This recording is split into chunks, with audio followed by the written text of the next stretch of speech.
Xazmin Garza, welcome to Latinos Power Talk. Hi. Hi. How are you? Thank you so much for having me. Thank you for being here. When I reached out, girl, I honestly, that was one of the biggest compliments I've ever received, probably on the podcast. I reached out, I DM'd you, and I was like, you know what? I went from my personal account to your page, and then I was like, wait, she's following the podcast? Let me just DM her on the podcast. Mm-hmm. And it was so great that, you know, you were just so like open to and excited to being on a guest on the podcast. So thank you so much. Absolutely. I've seen your work.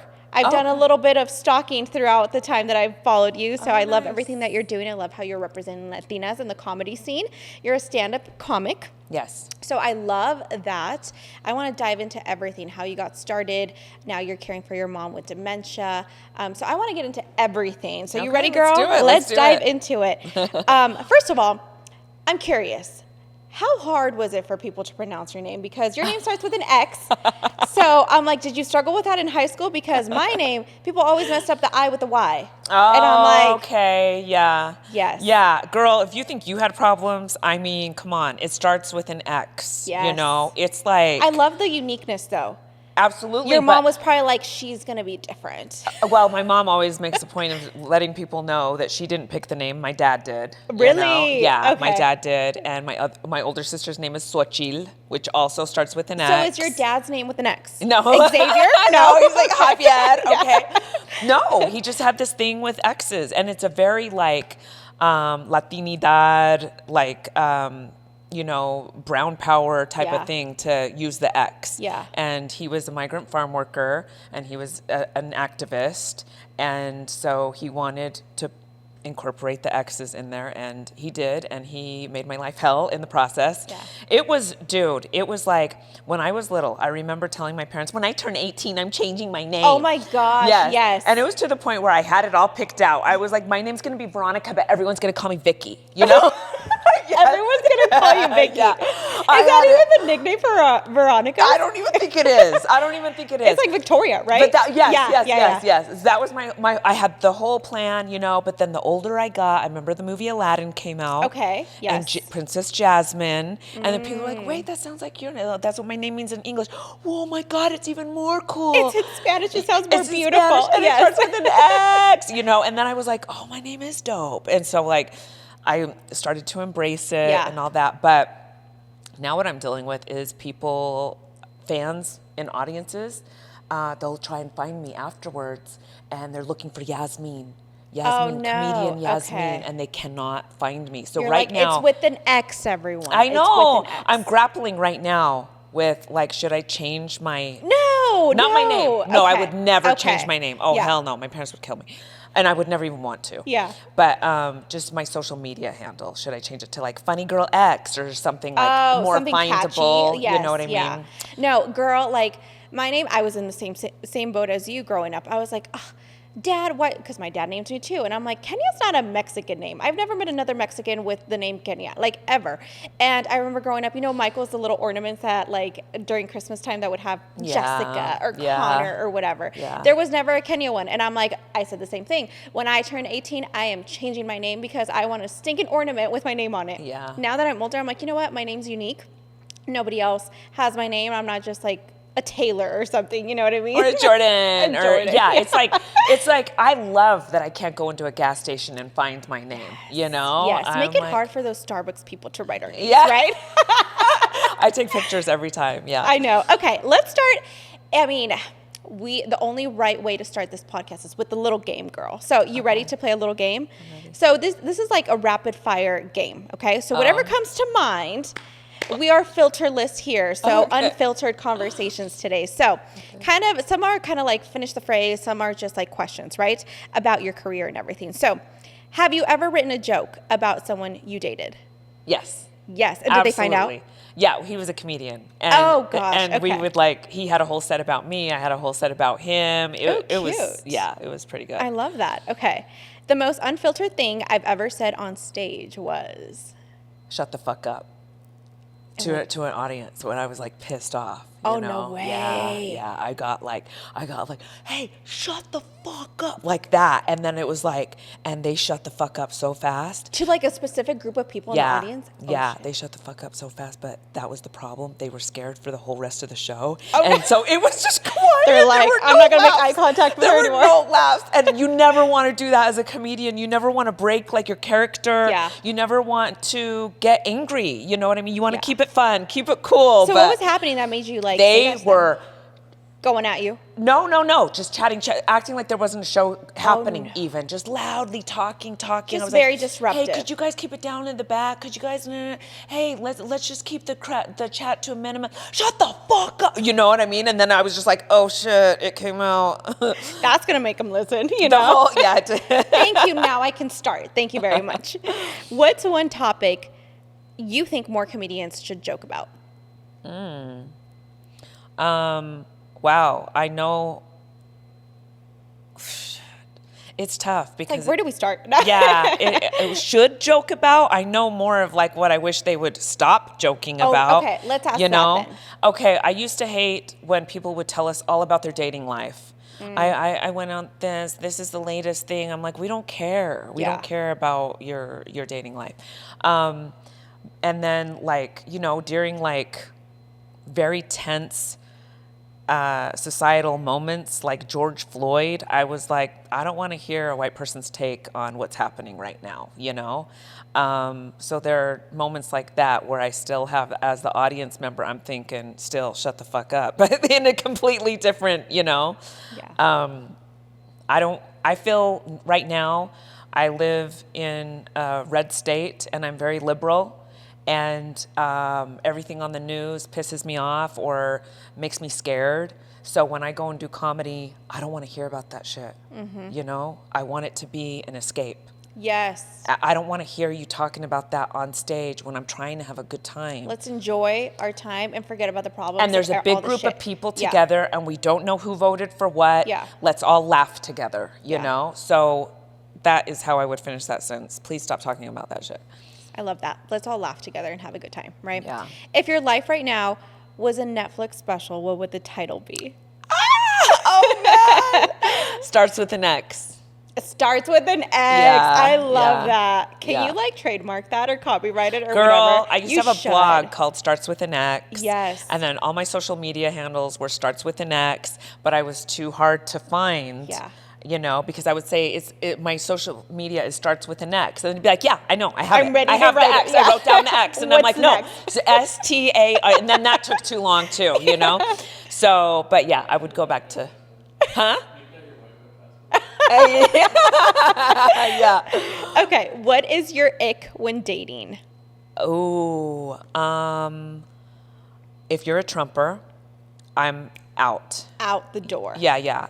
By blocked. A piece. Yeah. It's like, dude, I've never had to put in a dating profile stuff like that. Is that a thing nowadays? I haven't done a date, like online dating, in a hot minute. Yeah. How long have you been with your... With my man, 2.5 years. But I would say the last time I was on Bumble, I've only used Bumble. I haven't been on any of the other platforms. Gosh, like 2021 probably. So it's been like 4 years or something. Okay. I don't think that was a thing on there, was there? Or did I miss that step? No, it's not really like a bubble that you mark. Yeah. But you can put it in your bio. Oh, okay. And people so do that? A lot of, well, I have put in mine, if you're MAGA, don't swipe on me, because I've learned too late. And I'm like, oh man, I spent all this time like talking to you, and this is just not going to happen. Yeah.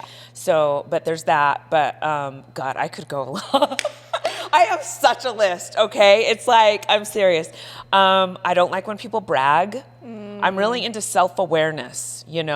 So I don't like when someone tries to tell me immediately how much money they have. Like, that is an ick. It's a turnoff for me. It's I'm like, not with you for your money. Like, right. You know what I mean? I'm with you because you're a nice person. Yes. I would hope you are, Or as a comedian, immediately telling me how funny they are.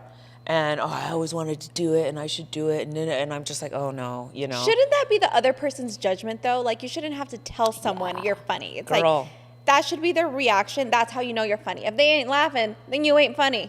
That's exactly what it is. And if you have to tell me, then I have a feeling you're probably not. Yes, you're trying too hard at that point. Yeah. Yes, 100%. Same thing with being rich. If you have to tell me you're rich, you're probably not. Like, pay for this dinner, bro. You can show it. You can show me in a I've always said A lot of sometimes the different ways. people who are flashy online are the ones who it's like, okay, Yeah. let's see. Anyway, that's a whole other conversation. So, ideal person to do a live show with, like your dream person to do like a comedy show with.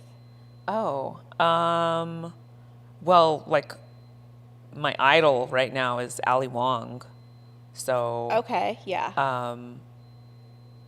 But is that what you mean by comedy? What do you mean? Like we're both headlining, Yes. or Like for some odd reason, you guys are both touring, crazy reason. touring together or something. You know what I mean? Yeah. I also, man, you know who I love right now, and Yes. he's not huge yet. His name's Fahim Anwar, and he is a comedian in LA, and he's so silly, and he writes like new jokes every single week and posts them, and I just am so like enamored with him.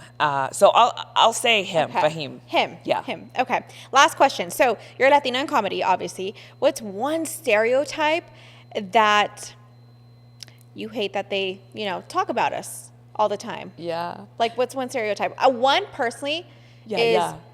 oh, Latinas are spicy. It's like, okay, like, be a little more creative. Like, how Yeah. many times have we heard this before? Okay. Okay. What's yours? So there's a lot of stereotypes that I actually fit into. So I'm just like, okay, like I am spicy, bro. Yeah. But I know so many who aren't. So that does bug me, you know. I also have like a temper. Like, but it takes me a long time to get there. But once I'm there, there's no turning back. Yeah. You know what I mean? Yeah. But the one I hate, and it's because I don't fall into this stereotype, I can't cook. Oh, I okay. can't cook.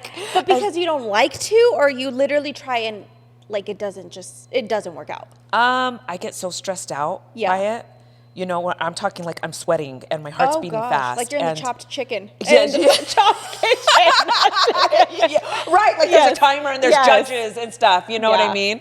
And I'm just cooking for like me and my mom or something. Yeah, I get mad nervous, and I don't know what it is, but like I have a prima who can cook so good. Yeah. And I just wish I had that talent, but I don't. And so like I'll match with people and they'll be like, what's your favorite thing to cook, girl? And I'm like, my favorite thing to order on DoorDash is mole, you know? Oh my gosh. But I will say, it's a blessing and a curse, I would say, to like be that good of a cook, because then now everybody's asking for shit. Yes. It's like, okay, well, I know how to cook, but when are you going to cook for me? You know what I Right. mean? Right. Yeah, I would say, maybe you're saving yourself some time. Maybe I should have said in the beginning, no, I actually don't know how to cook. 'Cause Yeah, right. Now Yeah, that I yeah, live with yeah. my man, I'm like, Yeah, he knows I don't now, know if I girl. want to cook every day, you know? Yeah. But, okay, that's the end of those rapid fire questions. But I want to take us back to your beginnings. What was the moment that you realized, like, shit, I'm actually funny and I can actually make money out of this? Like,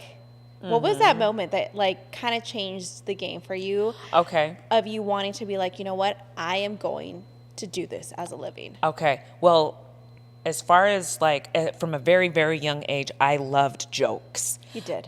I still remember the age I was when I discovered knock knock, who's there? You know what I mean? And I was just annoying the shit out of everyone.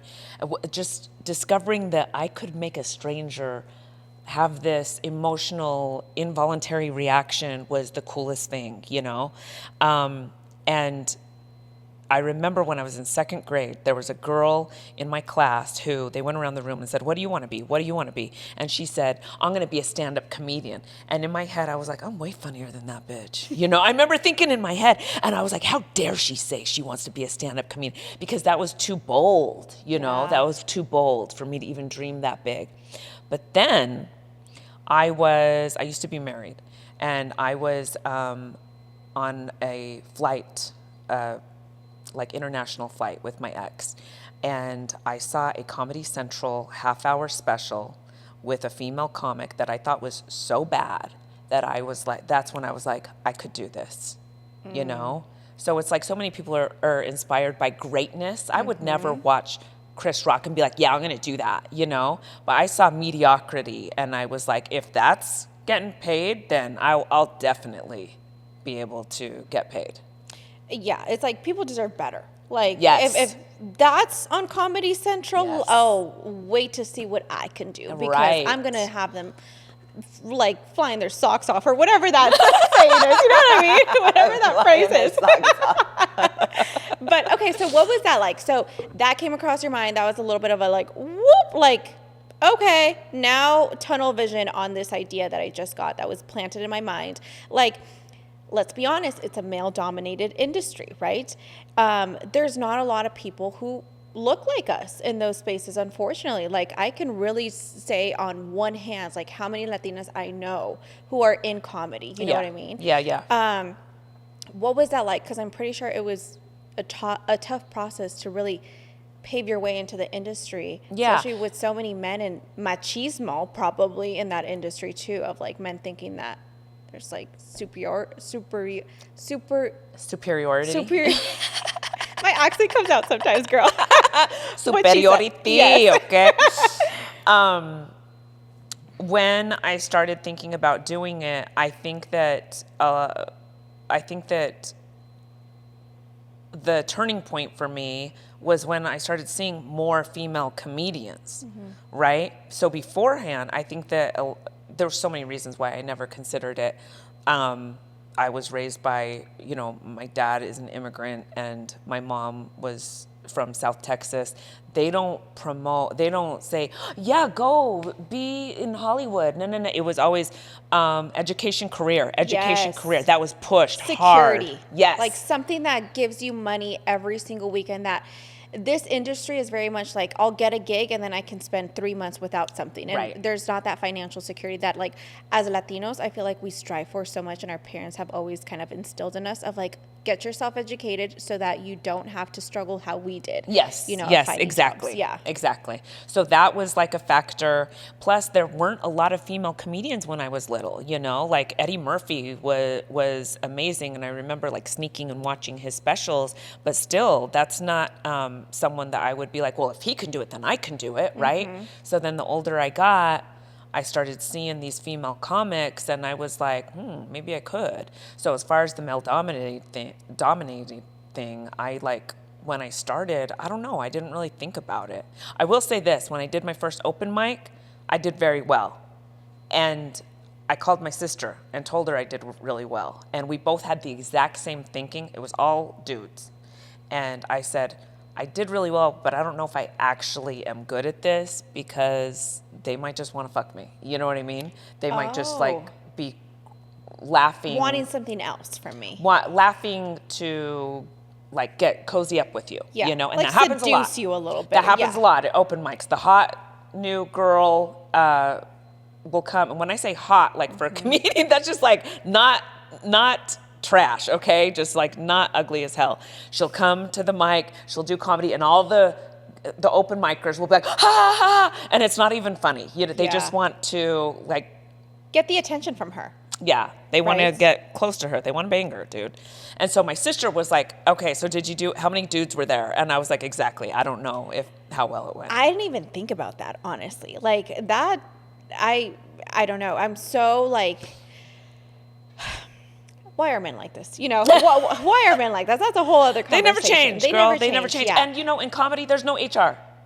There's no one saying you can't do that. No, you can't say that. You can't, you know what I mean? So it's like a free-for-all. And I don't know. I never really, if anything, now I notice when there's a lot of female comics in the room, I'll be like, oh, damn, there's a lot of chicks around. There's a lot of female comics on this show. Okay, this is great, But I'm used to being like the only one. And now since I live in Arizona, I don't even really do showcases anymore with a lot of comedians. It's just like opening at the clubs where it's just the headliner, me, and the host.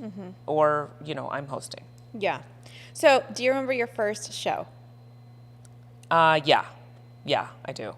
So for someone who wants to get into that industry, like, how does that happen? Because I know acting, you have like casting calls, right? Like in the comedy scene, how do you make a name for yourself? Yeah, so it all happens at the shows. You go to an open mic, okay? You start doing the open mics. So who's in the audience? It's other comedians who have their own shows.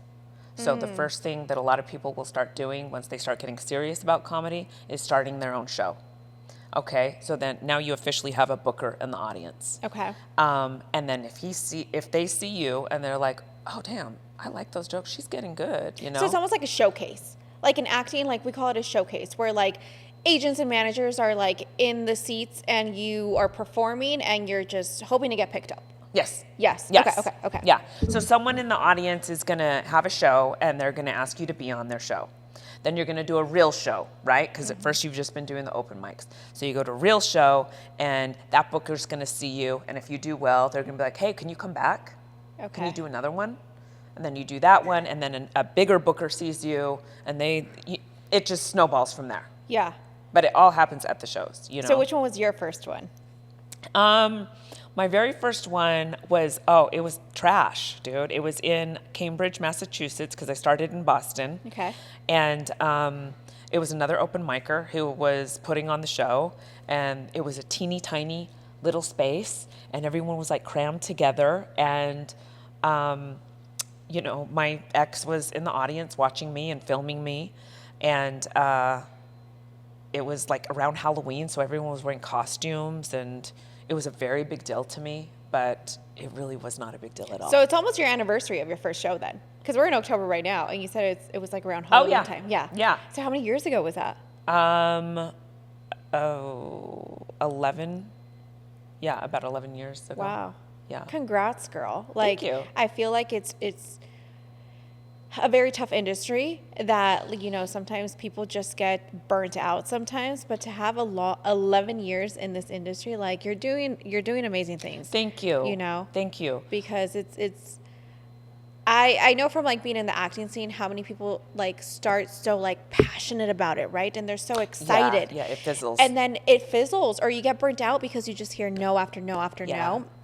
And then it starts to get in your mind of like, ooh, maybe I'm not meant for this. Like, I haven't booked a gig in like a year. And it's like, you know, they just fall off and they're like, okay, let me just go to my 9-to-5 job or whatever, you know. But to be in this industry for 11 years and have worked your way up, like, I commend you. Like, my hat's off, because that's amazing. That's impressive. Thank honestly, you so much. You know? I was thinking just the other day that it was, you know, this is all about like, the inner self-talk that you do to yourself, the like mean voice in your head and all that. But it was a hard thing for me to tell my loved ones that I was trying to make it as a stand-up comedian. And I remember writing a letter to one of my best friends and telling her, that was how serious it was. I wrote a letter, okay?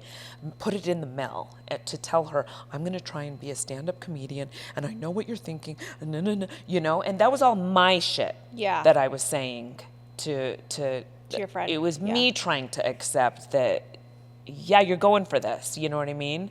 But that's how crazy believing in yourself is, that I've needed permission, you know? It really makes a difference. I think like the biggest thing that can stop you in obtaining a goal or a dream career is not money, is not status, is not anything but this. This is very powerful, where if the only thing you feed is like negative thoughts of like, no, I can't do this. What are people going to think? Blah, blah, blah, this and that, all negative shit, then that's going to stop you. That's going to block like the blessings from coming into your life. Whereas you're like, you know what? I can do this. And I know it's going to shit is going to hit the fan and it's going to get hard, but you know what? We're going to push through it, baby, every time. You know what I mean? Like, that's what I think gets people to those places like you of like, you know what? I've been here for 11 years, you know?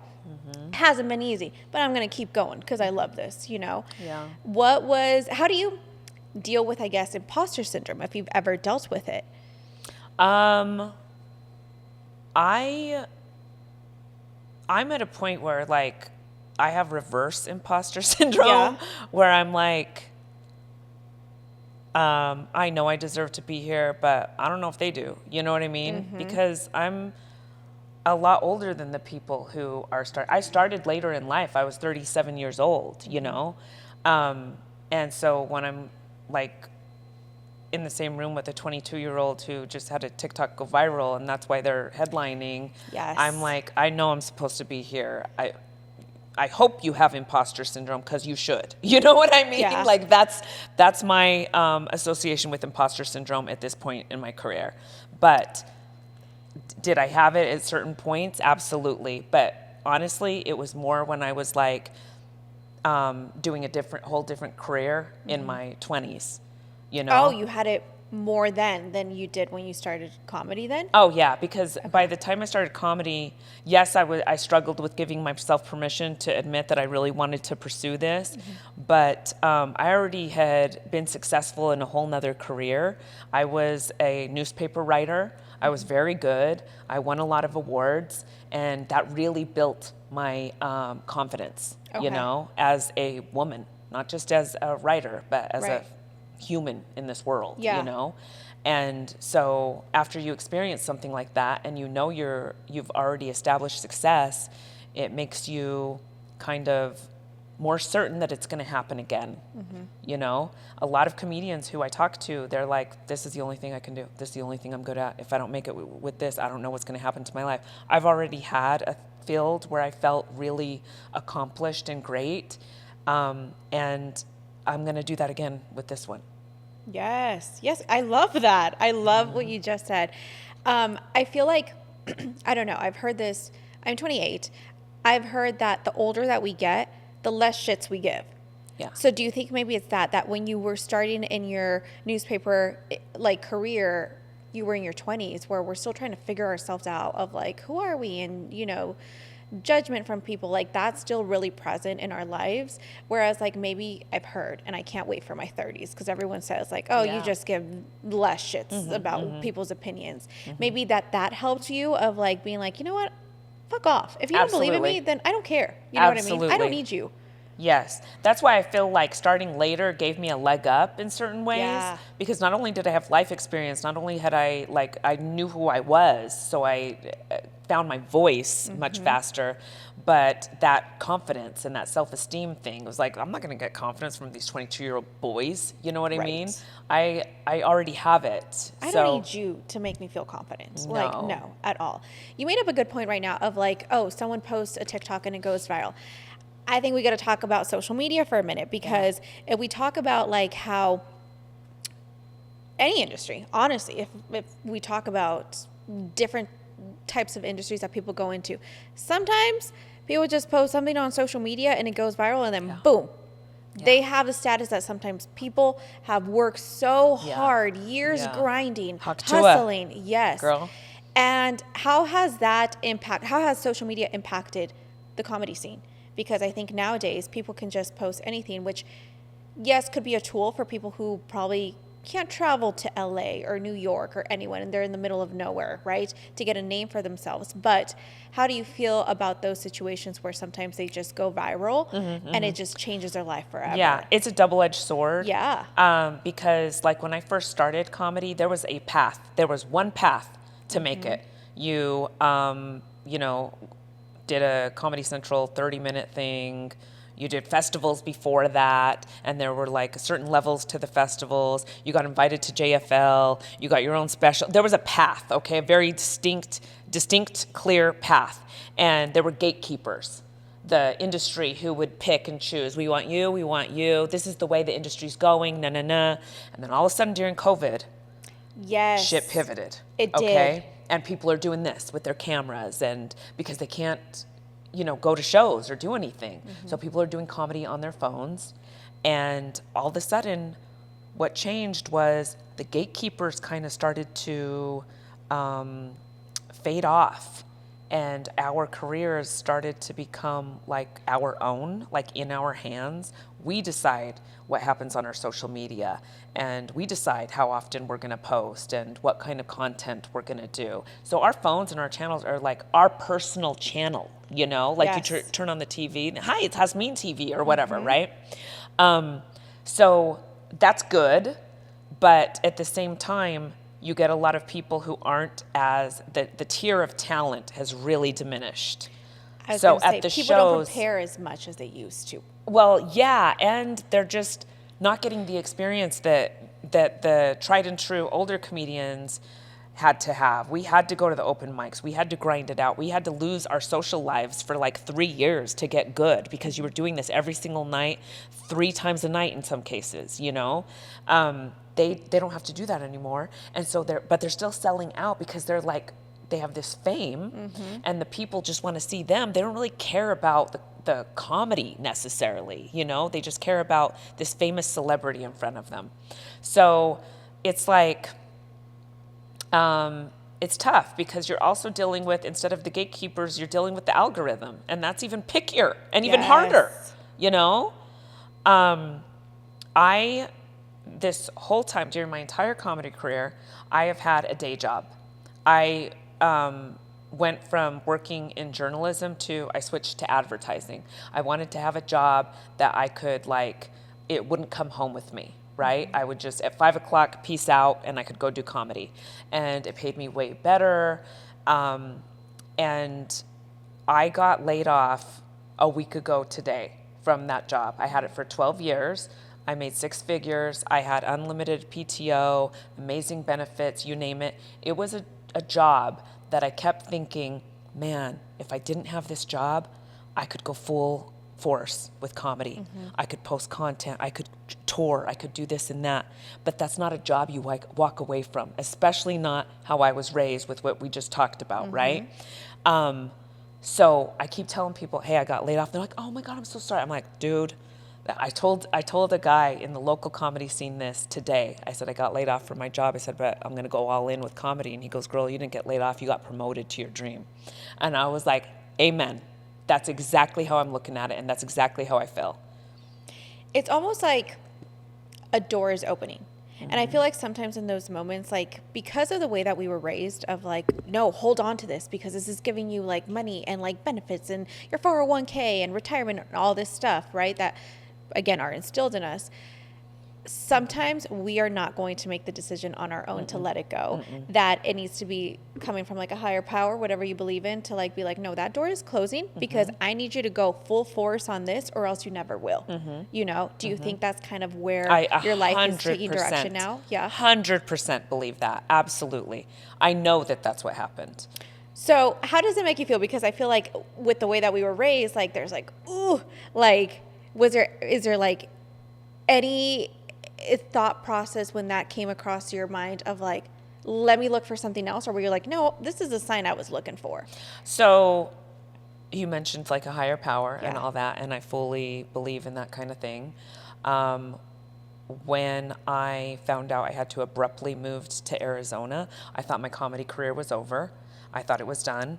And out of nowhere, a friend of mine in New York texted me about an agent who was looking for someone who fit my exact description to be on a show, a talent competition show called Second Chance Stage that aired on HBO last November.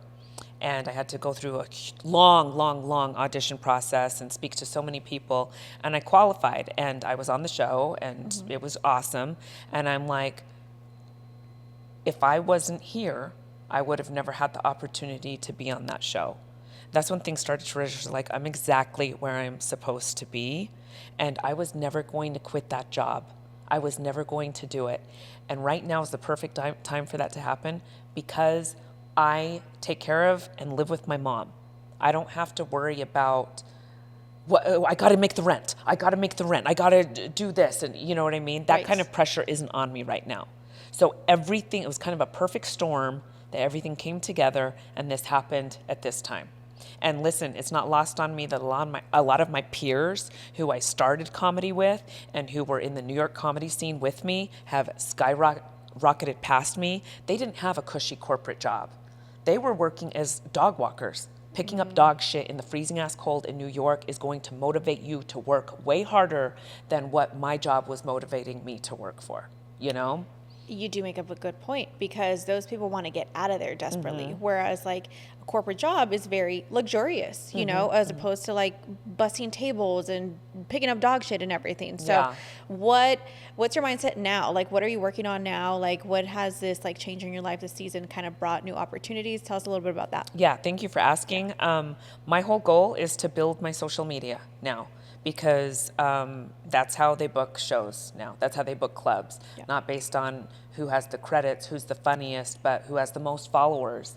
So that's my big focus right now. I bought an expensive-ass camera, probably not that expensive, and I'm recording all my sets, and I'm just going to, put more content out there. But I've also, I have this freeness now and this, like you said, I give zero fucks. So I'm sending out emails and asking for things already just in this 1 week that I didn't have the balls to ask for before. Because now this is my sole income. Right. Right? Now it's like, this is it. This is everything 100% that it takes up my time. Like Yes. my time is not being divided with anything else anymore. Right. Yeah. And the money is going to start to go down, you know, and I need to replenish. Yes. So I am in that survival mode now. You know, I'm a struggling artist, finally. I can't wait. Oh my gosh. Okay, I want to talk a little bit about the process for writing your jokes, right? Yeah. What does that look like, especially when you're tapping into things that are a little bit trauma-based sometimes, you know, experiences in your life? How do you know when it's like, okay, I'm good now, I can talk about it and be funny about it? It's like, what does that process look like? Okay, so as far as talking about hard stuff, Yeah. that really, you know that you're ready to talk about that when out of nowhere you write down a joke about it. You know, for me, when I first started going through, my mom has dementia. And when we first found that out, when a comedian would go on stage and make a joke about dementia, I would get teary-eyed. So there was no way I was going to be able to go up there and do it myself, Right. you know? So it took a long time before I was ready. But what happened was her having dementia became normalized to me. It became normal, Okay. part of my everyday life. And then after it was part of the regular routine, then I found the funny in it, you know? And there's so much, man. There's so much. It is just like ripe, you know?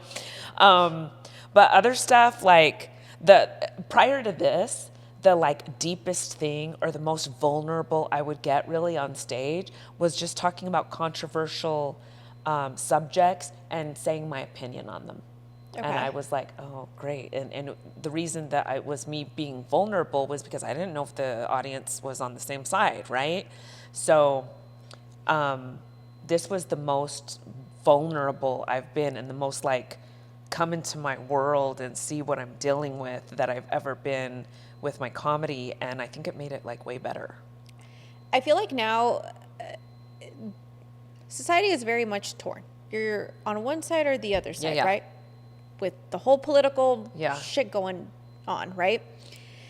When you're on stage, is there like now like hesitation of like you said, you don't know your audience, like what side they fall on, like you can have a mix or whatever, especially if you say something that's a little bit controversial. Like, is there now hesitation of like saying jokes like that may be a little bit more political, I guess, in this scene? Or how has that changed? Because I feel like before there weren't filters, and I feel like unfortunately now, let's call it for what it is. Let's get real on here. A lot of Trump supporters Yeah. will cancel you Yeah. if they are in the audience Yeah. and you say a joke and they don't like it. Oh, and they yeah. are very, you know what I mean? I don't think it's the same for people who are not Trump supporters. Like, if No, you're it's a not. Trump supporter and I'm not going to your business and just talking shit in the comments. I'm not saying that. But I think vice versa, they're very on top of canceling people who don't have the same opinion as them. So how has that changed? I think this is the most political I've ever gotten on the show. Oh, really? Yeah. But Ooh. how has that changed the scene for you? Like, is there that hesitation of like, shit, I don't want to get canceled and I don't know who's in the audience? Yeah. Well, okay, here's been the big difference, okay? I started in Boston and then I moved to New York. I was on the East Coast for 10 years, doing comedy for 9 of those. And it's so liberal over there, okay? So I was spoiled because I'm also liberal. So I was writing jokes for people who agreed with me on everything, right? The majority thought like you. Yes. And I came here. It's very different. Ooh, you got to learn the hard way too. Yes. You know, I have a joke about abortion that I absolutely love. Yeah. And they get I could have them in the palm of my hands. I could be crushing so hard. The second I tell that abortion joke, it would just go, their assholes would tighten up and it would just like be silent, you know? And I'd be like, oh no, I'm going to have to work to get them back now, even though they were just eating out of my hand, you know? Now I got to hear the joke. What is it? Oh, okay. Let me see. It's that I'm single and I'm childless by choice, okay? And all my friends' kids started getting married recently. And All your friends' kids. Okay. all my friends' kids started Yeah. getting married, okay? I'm from Utah. They all get married like super young. Mormon country. Yes, Yes, yes, yes. yes. And so I was like, because I'm childless by choice, I look at those wedding invitations much differently than most people do. I look at it and I see a union of two lives, one of which I rallied hard to have terminated. You get the joke? I was like, wait. You were looking at me and I was like, wait, it's okay. I'm also a little slow. So No, that's the best reaction. you rallied hard. The union of two lives. Yes.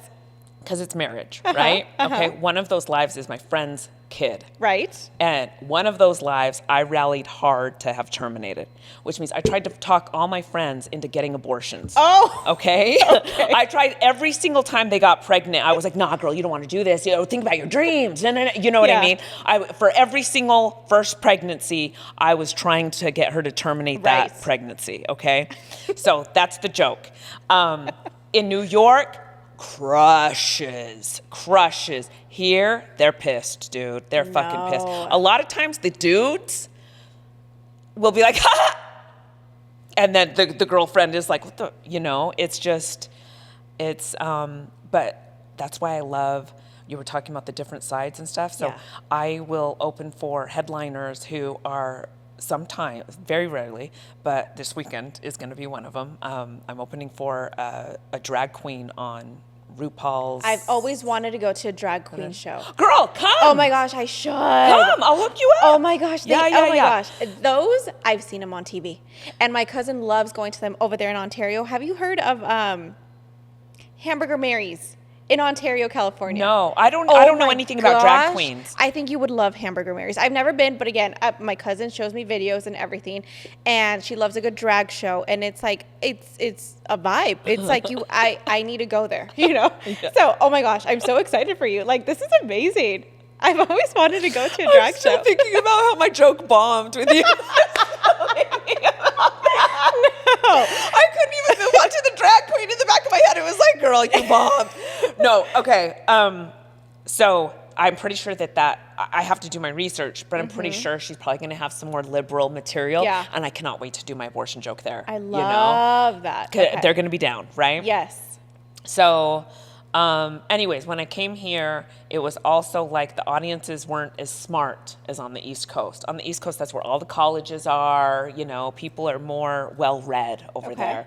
So there's terms over here that just like went over their head, you know. Hence me. Yes. Exhibit A, right here. This is what she's talking Exhibit A with about. you. Yes. That's so funny. Do you think people are too sensitive nowadays, girl?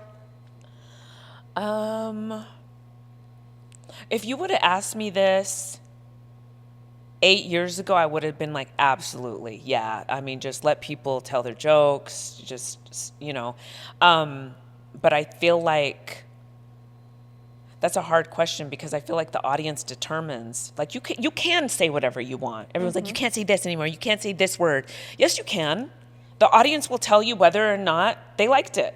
And then you can make your choice from there forward, you know? Or you can try and find an audience that loves those words with you and move to Austin. There's an audience for everyone. Exactly. Okay. Yeah.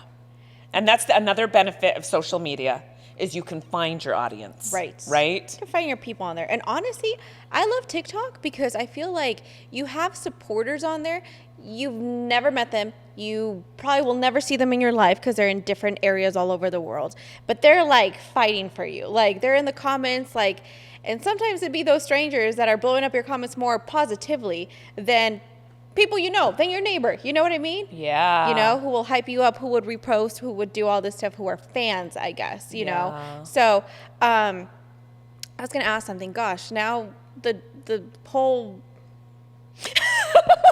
uneducated goes over my head. I think I just embarrassed myself on this podcast. No, I'm embarrassed. Are you kidding me? I'm embarrassed. People are probably watching this and be like, girl, how did you not fucking get that joke, please? The comments are either going to be like, duh, or yeah, I didn't get it either. I know. Do you think people are canceled too quickly nowadays? I don't think there is like a cancel thing. There is? Okay. I don't think there is, because like think of the people who have been canceled. Have been labeled as canceled. Louis C.K. Okay. He was the guy who was masturbating in front of other female comedians, and the New York Times did a big story on it. And was he shunned? Was he like out of the limelight for a good year? Yeah, he was. But guess what? He came back and played Madison Square Garden. Oh, wow. Okay. If you do Madison Square Garden, you can't use your name and the word canceled in the same sentence ever again. You are not canceled if you like are sold out at MSG. Exactly. You're just not. Exactly. Just like you said, everyone's going to have their audience. True. So what happened was some of his fans abandoned him. Some people who never even knew who he was were like, what? You jack off in front of women? I'm your fan now. You know what I mean? Mm-hmm. So like he still has a huge fan base, and he is not canceled at all. Name any other comedian who is supposedly canceled, and I'll tell you how successful their career still is. Yeah. And that they're still making way more money than I've ever made, you know? True that. No, I think you're right. I think sometimes I am scared of being canceled, but I think you're right. Like, you're going to find your audience, like, wherever.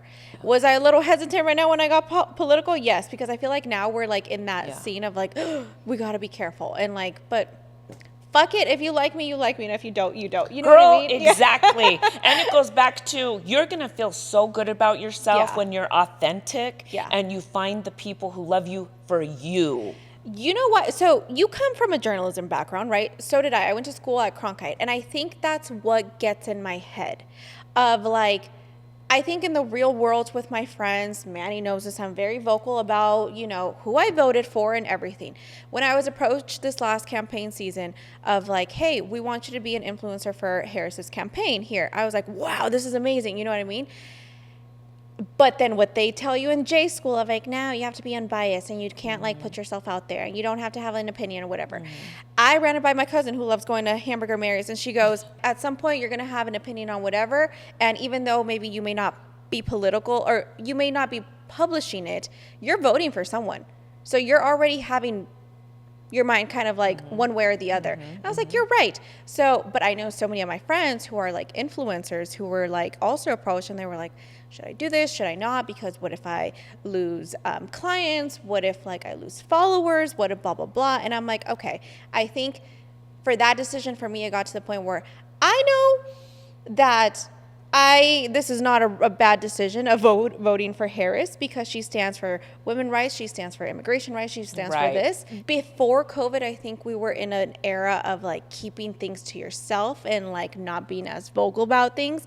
And then COVID really changed things where now it's like we don't have filter because of social media, I would say. And it's very much I'm on this side, you're on that side, you know, but. Yeah. For sure. But I want to switch gears a little bit because you were living in New York and you decided to move to Arizona 2 years ago to take care of your mom who's battling dementia. What went through your mind to make that decision and to make that drastic change? You know, it's wild because I came here for Christmas, which I did every year. I would come because she lived here in Sun City, and I would come here for Christmas every year. Looked forward to it every year. And my family was trying to warn me about what was going on with her, and I was like in denial. You know, I would call her and FaceTime her right after I'd have a conversation with them, and I'd be like, "You're tripping, dude. She's fine." You know, but she was very good at disguising it too, at like hiding it. Anyways, I walk in the door that Christmas, and I immediately could tell that shit wasn't the way it used to be, you know, with her, with her house. There was, like, hardly any food in the fridge, dude.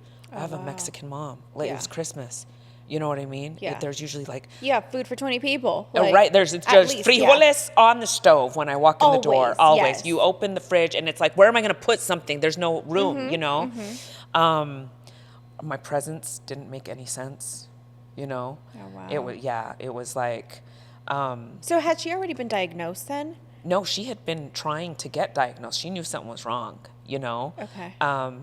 But she wasn't so far gone. She was still driving. Like, she could hide it still, you know? Okay. And she was hiding it very well, I think. That trip, I kept running to the guest room and just bursting into tears. Just like you were talking about how you were crying earlier, you know? I was crying like that, just over and over. And I remember texting my best friend in New York, Amama, saying, I'm going to have to start coming out here like once a month. I'm going to start coming out here once a month. My mom's not looking good. And she's giving me a pep talk. Girl, you can make it happen. You can still do comedy over here and do this. By the end of the trip, like one day later, I was texting her saying, I have to uproot my whole life and move here. And she was like, I'll support you, like no matter what you do. But it was this pool of compassion in my heart that I've never felt before. And it was like, I kept imagining my mom lost or afraid somewhere. And picture that a person who you look up to so much, a woman who You idolize. Yeah. Yeah, she was a migrant farm worker. She went to college, worked really hard, you know.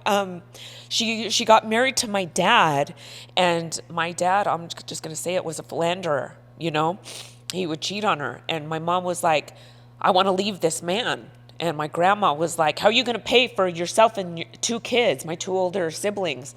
And she was like, I'm going to put myself through college. And then she put herself through college so that she could support us, right? By the time she put herself through college, her and my dad had mended things, and everything was cool. But that's a badass bitch. You know what I mean? So to see her and be thinking, what if she's lost or what if she's scared? I couldn't do it, dude. I was like, I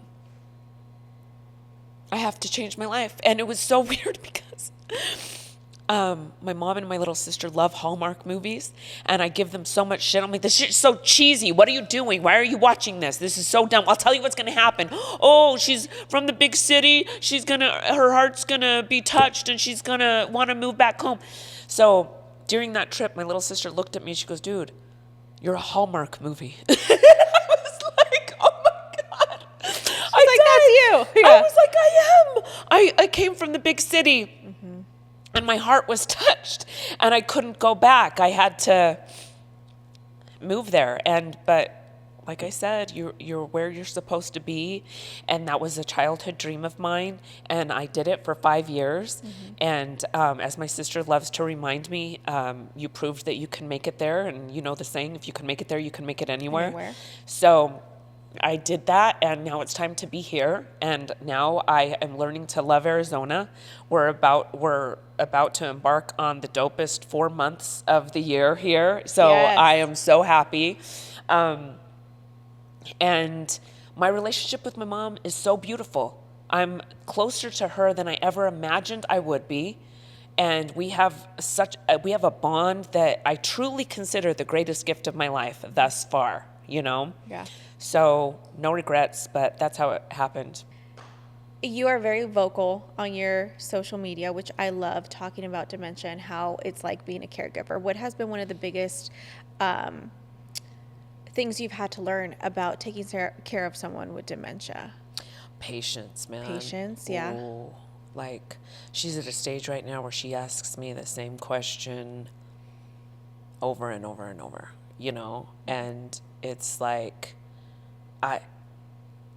I made a decision not to have kids, but I feel like I'm kind of experiencing it in a way. I have to monitor her. I have to, I don't want to say, no, not discipline her, not at all. You know, I'm not like, go sit in the corner. Right. Time out. Yeah. Can you imagine? But I have to put her in check a lot, you know? And so patience, I pray every night, give me more patience. Please make me more patient, you know? Yeah. So there's that, but there's also, I've learned the meaning of living in the moment, appreciating the moment, being present, because she's not going to remember what happened 5 minutes ago. And Alzheimer's, dementia, it's a progressive disease. So you don't want to think about what's going to happen in the future, you know? So you strictly want to enjoy right now, today. I wake up every day, I kiss her, I say, I love you so much. And I just feel overwhelming love, you know? And I hug her, and she's always just like, it's like with a cute little toddler, you just want to squeeze her cheeks. You get that cuteness aggression. Yes. That's kind of how I am with her, and she's just like, you know. They come in, leave me alone. She's overwhelmed, you know. Okay. She's like, you're doing a little too much there. Yeah. Yes. But patience and being in the moment.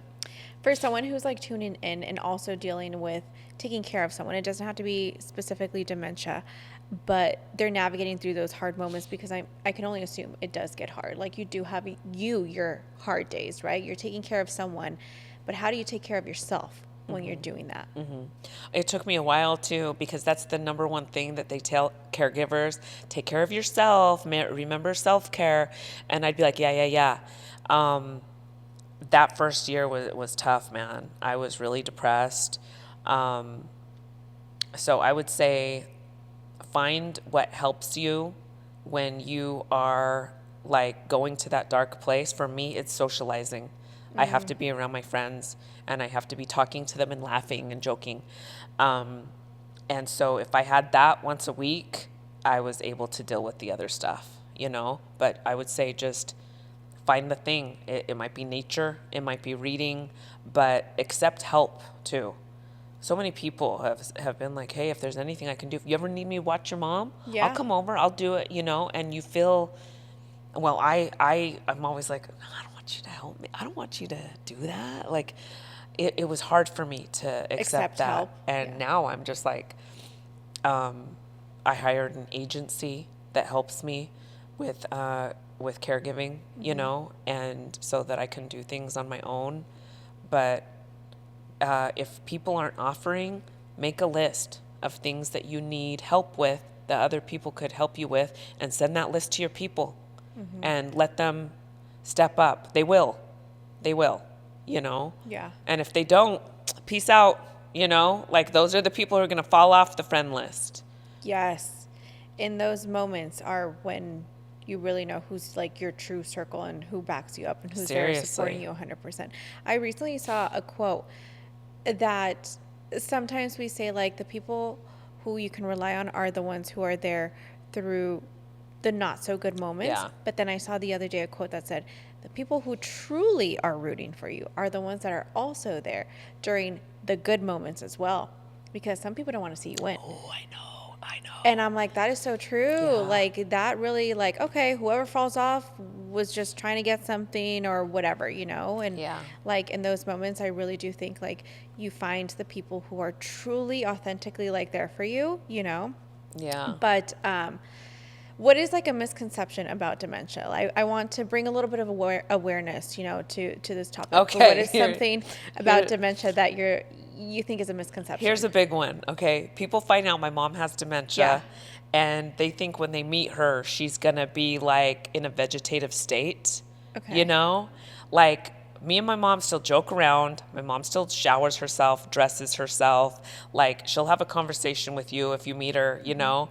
So they're like, hello, how are you? You know? And I'm just like, bro, like, it's not that progressed yet. So there are stages. If someone in your life has dementia, ask them, what stage is she at? You know? And they'll be more than happy to spell it out for you. But that's a big misconception. And another one is that everyone thinks that she has no idea who I am. Does she still remember you? I'm like, yeah, nothing like that has happened yet, you know? So when you moved back, was the plan to kind of put a pause on comedy, or were you like, no, I can juggle both and I am going to do both? I didn't know that I would have chances to do it here. I was like, there's probably not even much of a scene here. How do you go from New York to Phoenix comedy? Like, I'm not going to be interested in it, right? And then when I came here, I put in Google Maps comedy clubs, and 7 comedy clubs came up, and I could not believe it. And so after I was here for a little while, then I was like, hey, to my family, I need to keep doing comedy. I need to take care of her and keep doing this thing. And they were like, yes, yes. You know, they were so appreciative for what I did that they wanted to make sure I was able to make that happen. How has your mom's diagnosis kind of changed the way that you show up on stage? Well, I talk about my life more, you know, and I never really did that before. Mm-hmm. And something that was pretty big for me was that I always thought that my parents would never see me do stand-up. My dad has told me, I will never watch your comedy. I don't want to see my daughter talking about things that I don't want to hear about, you know. But did your dad say that because he wasn't supportive of your career, or because he just doesn't want to hear you say a sexual joke because you're his daughter? The second one. That part. Okay, yes. okay. Yes. But he has seen me. He saw me on Second Chance Stage on that TV show, and I just found out the other day he follows me on Instagram, and I'm like, oh God, please, I gotta block him on my stories, dude, because there be some thirst traps on there sometimes, you know. So I always thought they would never see me do comedy, and then all of a sudden, when I saw the bond that me and my mom were developing, and most of it is based on humor, like I make her laugh all the time. She cracks me up. Then I was like, she has to see me do. I have to have my mom see me do comedy, and so I headlined a show in February that I did strictly so my mom could see me do stand up. You know, she was in the audience, and afterward, dude, she was beaming. It was just it was exactly how you would want it to go if you were imagining doing a big thing in front of your parents, right? She had that exact reaction. So I'm so happy I did that. Oh my gosh, I love that. Who do you think is funnier, your mom or your dad? Ooh, great question, because I always thought it was my dad. Okay? Until this happened. Dude, my mom's dementia, she is hilarious, bro. Hilarious. And she'll always say, maybe I should have been a comedian. Maybe I should be. And I'm like, dude, maybe you should have, bro. You know?